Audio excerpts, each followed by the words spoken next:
साथियों नमस्कार। पटना बिहार से मैं अमिताभ कुमार दास, आईपीएस 94 बैच, और आप देख रहे हैं मेरा अपना यूट्यूब चैनल दास बोले बिंदास। साथियों, इस चैनल में मैं आपको ऐसी जानकारियां भी देता हूं जिनको जानना जरूरी है, लेकिन जिनको ज्यादातर लोग नहीं जानते।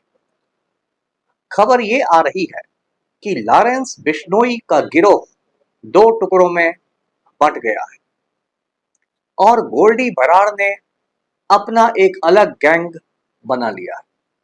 ये बहुत रोचक और ज्ञानवर्धक वीडियो है, इसे आखिर तक दिल थाम कर देखिए। साथियों, कहानी शुरू से शुरू करते हैं। ये लॉरेंस बिश्नोई और गोल्डी बराड़ ये दोनों पंजाब के रहने वाले हैं।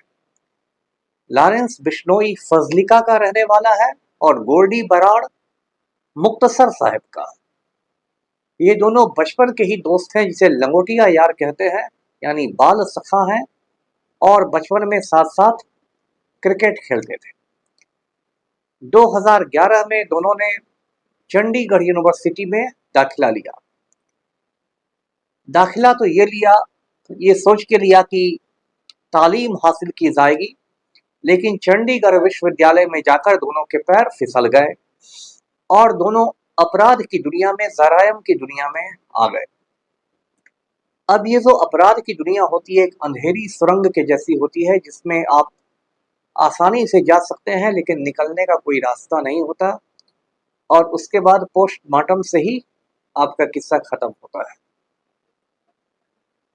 तो इन दोनों ने, लॉरेंस बिश्नोई ने और गोल्डी बराड़ ने मिलकर एक अपना गिरोह बना लिया। अब दिक्कत यह है कि हिंदुस्तान में इतनी ज्यादा बेरोजगारी है कि जिधर देखो उधर बेरोजगार लड़के घूम रहे हैं, जिनके पास कोई भविष्य नहीं है, पैसे नहीं है।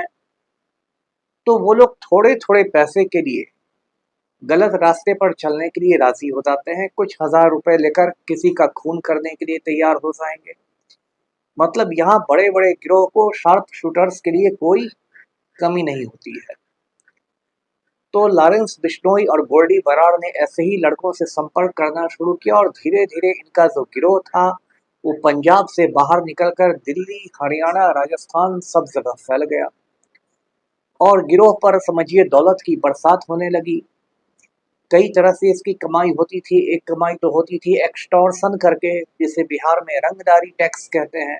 मतलब कोई बड़ा बिजनेसमैन है, बिल्डर है, ट्रांसपोर्टर है, कॉन्ट्रैक्टर है, उसको धमका के उससे पैसे वसूल करो, नहीं पैसे दे तो उसको गोली मार दो। दूसरा तरीका था किडनैपिंग का तरीका।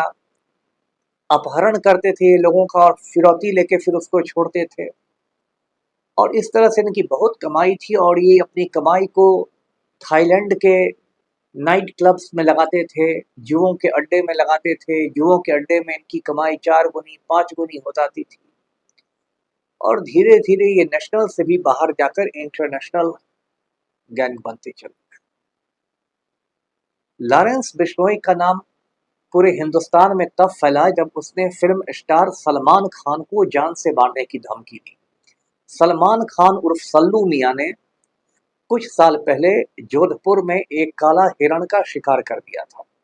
काला हिरण एक बहुत खूबसूरत जानवर होता है, इंग्लिश में इसे ब्लैक बक कहते हैं। ये पूरा काला रहता है, लेकिन इसके पेट का हिस्सा सफेद होता है। और जो बिश्नोई समाज के लोग होते हैं, बिश्नोई बिरादरी के लोग, वे लोग काला हिरण को बहुत पवित्र मानते हैं, मुकद्दस मानते हैं और उसकी पूजा करते हैं। लॉरेंस बिश्नोई भी बिश्नोई बिरादरी से ही आता है, तो इसने सलमान खान को जान से मार डालने की धमकी दी। अब जब सलमान खान की बात चल गई, तो मैं बताऊं कि मैं खुद सलमान खान का बहुत बड़ा फैन हूँ, प्रशंसक हूँ। काला हिरण मार के सलमान खान ने एक गलती की, लेकिन ऐसे मैं उसको एक अच्छा बंदा मानता हूँ। तो सलमान खान को धमकाने के बाद लॉरेंस बिश्नोई का नाम हिंदुस्तान में लोग घर घर में जान गए। लॉरेंस बिश्नोई गिरोह ने कई सनसनीखेज हत्याएं करवाई। जैसे कुछ साल पहले पंजाब में सिद्धू मूसेवाला की हत्या करवाई गई। सिद्धू मूसेवाला पंजाबी सिंगर था, गायक था, पंजाब में बहुत पॉपुलर था। उसने गलती ये की, पंजाब में एक बम्बीहा गिरोह चलता है, तो सिद्धू मूसेवाला की बम्बीहा गिरोह से नजदीकियां हो गई और बम्बीहा गिरोह के पक्ष में सिद्धू मूसेवाला ने एक म्यूजिक एल्बम भी बना दिया, बम्बीहा बोले। तो इससे ये लॉरेंस बिश्नोई गिरोह बहुत खफा हो गया और सिद्धू मूसेवाला को मौत के घाट उतार दिया गया। तब तक ये जो लॉरेंस बिश्नोई था ये देश छोड़ के भाग चुका था और कनाडा जाके बसा था, लेकिन ये गिरोह काम कर रहा था और गोल्डी बरार ने वहां से कहा कनाडा से कि हमने मरवा दिया है सिद्धू मूसेवाला को। उसके बाद दूसरी जो इसने हत्या करवाई वो हत्या करवाई सनसनीखेज सुखदेव सिंह गोगामेड़ी की। सुखदेव सिंह गोगामेड़ी करणी सेना का अध्यक्ष हुआ करता था और राजस्थान की राजधानी जयपुर में रहता था, गुलाबी नगरी में, पिंक सिटी में। उसको 1-2 साल पहले लोग गए शादी का कार्ड देने के बहाने और उसको गोलियों से छलनी कर दिया। ऐसे गोगामेड़ी खुद भी गुंडा मवाली था, इसलिए कहिए कि वो गैंग वार में मारा गया। इसके बाद कुछ महीने पहले लॉरेंस बिश्नोई गिरोह ने बंबई में खून कर दिया बाबा सिद्दीकी का। बाबा सिद्दीकी एक बहुत पैसे वाले शख्स थे और सलमान खान के बहुत करीबी थे। और बाबा सिद्दीकी की जो इफ्तार होती थी उस इफ्तार में सलमान खान, शाहरुख खान सब लोग जाते थे। इफ्तार आप जानते हैं रमजान के महीने में सूरज डूबने के बाद जो रोजा खोला जाता है उसको इफ्तार कहते हैं।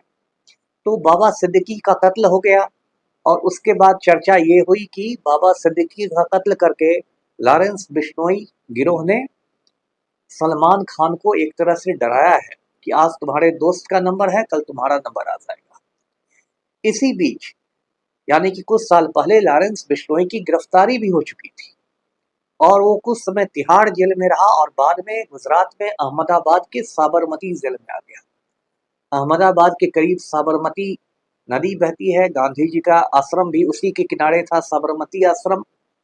और लॉरेंस बिश्नोई साबरमती जेल में पहुंच गया। लेकिन हिंदुस्तान का आप जानते हैं सिस्टम फेल कर गया है। यहाँ एक नालायक प्रधानमंत्री है नरेंद्र मोदी, एक नालायक गृह मंत्री है अमित शाह। तो ये हालात हैं कि बड़े बड़े माफिया जेल के अंदर से भी अपना गिरोह चलाते हैं। तो लॉरेंस बिश्नोई भी साबरमती जेल के अंदर से ही अपना गिरोह चलाता है, जेल के अंदर से इंटरव्यू भी देता है मीडिया को, सब काम करता है। तो इस तरह से कई हत्याएं की लॉरेंस बिश्नोई गिरोह ने और उसके बाद उसकी जो दहशत थी वो और बढ़ती गई। बिहार के 2 नेताओं को भी कहते हैं लॉरेंस बिश्नोई गिरोह ने धमकाया, एक तो पप्पू यादव को और एक उपेंद्र कुशवाहा को। हालांकि मुझे ये बात हजम नहीं होती है, मुझे लगता है कि लॉरेंस बिश्नोई का नाम लेके किसी लल्लू पंजू ने इन लोगों को धमकियां दी होंगी। अब जो खबर आ रही है, लेटेस्ट खबर, वो ये है कि लॉरेंस बिश्नोई और गोल्डी बराड़ दोनों में झगड़ा हो गया है। जबकि दोनों कभी इतने बड़े दोस्त थे कि उनको अंडरवर्ल्ड की दुनिया में लोग जय वीरू कहते थे। जैसे शोले फिल्म में जय वीरू की दोस्ती थी, वैसे ही गोल्डी बराड़ और लॉरेंस बिश्नोई की दोस्ती थी। अब ये झगड़ा क्यों हुआ, इसकी वजह जानी। झगड़ा इसलिए हुआ कि लॉरेंस बिश्नोई का एक छोटा भाई है अनमोल बिश्नोई, और लॉरेंस बिश्नोई चाहता था कि अनमोल बिश्नोई मेरे बाद गैंग में दूसरे नंबर का आदमी रहे। और ये बात गोल्डी बराड़ को पसंद नहीं आ रही थी। अब देखिए ये परिवारवाद हर जगह है, राजनीति में परिवारवाद है, फिल्मों में परिवारवाद है और अपराध जगत में भी परिवारवाद। कि लॉरेंस बिश्नोई अपने भाई अनमोल बिश्नोई को आगे बढ़ाना चाह रहा था और गोल्डी बराड़ से नाराज हो गया। कुछ वक्त पहले अनमोल बिश्नोई डंकी रूट से भागकर अमेरिका पहुंच गया था। डंकी रूट एक होता है गैर कानूनी रास्ता, अवैध रास्ता अमेरिका पहुंचने का। उस पर एक शाहरुख खान की फिल्म भी आई थी। तो उसी के सहारे यानी फर्जी पासपोर्ट वगैरह बना के फर्जीवाड़ा करके गैर कानूनी तरीके से अनमोल बिश्नोई अमेरिका पहुंच गया। अनमोल बिश्नोई को अमेरिका के पुलिस ने धर दबोचा। पुलिस ने उसको छोड़ तो दिया लेकिन उसके पैर में लगा दिया एंकल ब्रेसलेट ट्रैकर। ये एक ऐसा सिस्टम होता है कि उसको पैर में, जैसे औरतों की पायल होती है, पैर में इसको पहना दिया जाता है और उसके बाद वो आदमी जहां जहां घूमता है पुलिस को उसके लोकेशन का पता चलता है कि ये आदमी अभी कहाँ है, एक तरह का जीपीएस उसमें लगा रहता है। तो इस बात से लॉरेंस बिश्नोई बहुत नाराज हो गया। उसको लगा कि गोल्डी बराड़ ने ठीक से अनमोल बिश्नोई की मदद नहीं की है। उसके बाद क्या हुआ, कुछ दिनों पहले राजस्थान में एक जगह है श्री गंगानगर। श्री गंगानगर में आशीष गुप्ता नाम के एक बिजनेसमैन के पैर में गोली मार दी गई। उसके बाद फेसबुक पर इसकी जिम्मेदारी अनमोल बिश्नोई ने लेनी शुरू कर दी। अब इस पर गोल्डी बराड़ नाराज हो गया। गोल्डी बराड़ का एक ऑडियो क्लिप यानी उसकी आवाज की एक रिकॉर्डिंग वायरल हुई है, 2.5 मिनट की बात है। और उसमें गोल्डी बराड़ कहता है कि इसमें अनमोल बिश्नोई का कोई हाथ नहीं था, ये मैंने और रोहित गोदारा ने मिलकर आशीष गुप्ता को गोली मरवाई है। अभी चेतावनी के तौर पर टांग में गोली मारी गई है, कल हो सकता है सर में भी गोली मार दी जाए। ये बात कहता है गोल्डी बराड़, क्योंकि गोल्डी बराड़ इस बात से नाराज है कि जो काम हम करवाते हैं उसका क्रेडिट भी अनमोल बिश्नोई आके ले लेता है। तो अब क्या हुआ है कि लॉरेंस बिश्नोई का गिरोह दो टुकड़ों में बट गया है। गोल्डी बराड़ और रोहित गोदारा ये दोनों अलग हो गए हैं, इनका भी एक अलग गिरोह बन गया है। और लॉरेंस बिश्नोई के गिरोह में अब बड़े बड़े कौन रह गए हैं नाम, एक तो अनमोल बिश्नोई उसका भाई, एक नोनी राणा, एक काला जठेरी जो पंजाब में सक्रिय है, और एक हाशिम बाबा जो दिल्ली में सक्रिय है। ये जो नोनी राणा है इसका असली नाम है सूर्य प्रताप और ये अमेरिका में रहता है। तो अब ये जो लॉरेंस बिश्नोई गिरोह में टूट हुई है, स्वाभाविक है, नेचुरल है कि लॉरेंस बिश्नोई गिरोह जो है वो पहले से अब कमजोर पड़ जाएगा। घर की फूट गंवार की लूट होती है, बाकी जो गिरोह हैं वो अब हावी होने लगेंगे। लेकिन गैंगवार कोई नई चीज नहीं है। दाऊद इब्राहिम का एक समय छोटा राजन बिल्कुल दाहिना हाथ हुआ करता था, लेकिन बाद में छोटा राजन और दाऊद इब्राहिम में जानी दुश्मनी हो गई। छोटा राजन तो अभी दिल्ली के तिहाड़ जेल में बंद है, दाऊद इब्राहिम पाकिस्तान में कहीं छिपा हुआ है। तो उसकी भी यही वजह थी कि अंदर में दाऊद इब्राहिम के गैंग के अंदर में छोटा राजन, छोटा शकील, दाऊद इब्राहिम के भाई अनीस इब्राहिम, इन लोगों में एक तरह से वर्चस्व की लड़ाई शुरू हो गई कि दाऊद का उत्तराधिकारी कौन बनेगा, गिरोह में नंबर 2 कौन होगा। और दोनों के गैंग वार में दर्जनों लाशें अब तक गिरी है। तो लॉरेंस बिश्नोई और गोल्डी बराड़ का भी जो अब गैंग वार शुरू होगा वो समझिए कि पूरा मार धार और एक्शन से भरपूर होगा। इसमें भी आने वाले दिनों में देखिए बहुत लाशें गिरने वाली है, बहुत गोलियां चलने वाली है। तो आज का वीडियो यहीं तक। वीडियो को लाइक कीजिए और इस चैनल को सब्सक्राइब कीजिए। धन्यवाद। जय हिंद।